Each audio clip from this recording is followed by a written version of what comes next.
পায়েস তো তোমরা অনেক রকমভাবেই বানাও, একবার এভাবে বানিয়ে দেখো। সময়ও একদম কম লাগে আর খেতেও হয় দারুণ সুস্বাদু।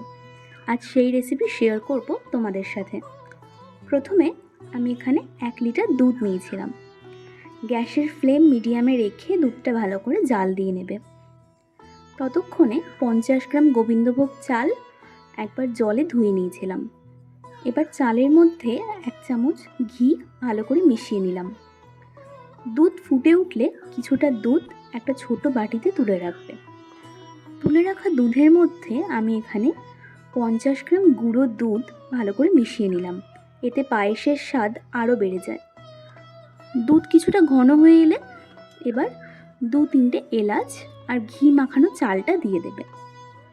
চাল ফোটা অবধি অপেক্ষা করতে হবে। যখন দেখবে চাল 80% কুক হয়ে গেছে, তখন গুলে রাখা দুধটা দিয়ে দেবে।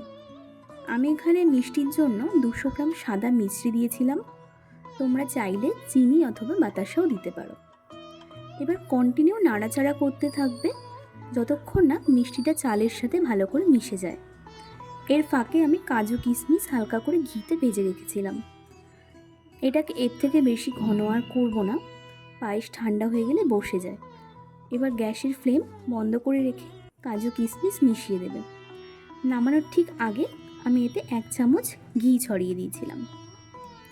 ব্যাস তৈরি হয়ে গেল দারুণ স্বাদের পায়েস। এভাবে বানিয়ে দেখো, এর স্বাদ মুখে লেগে থাকবে।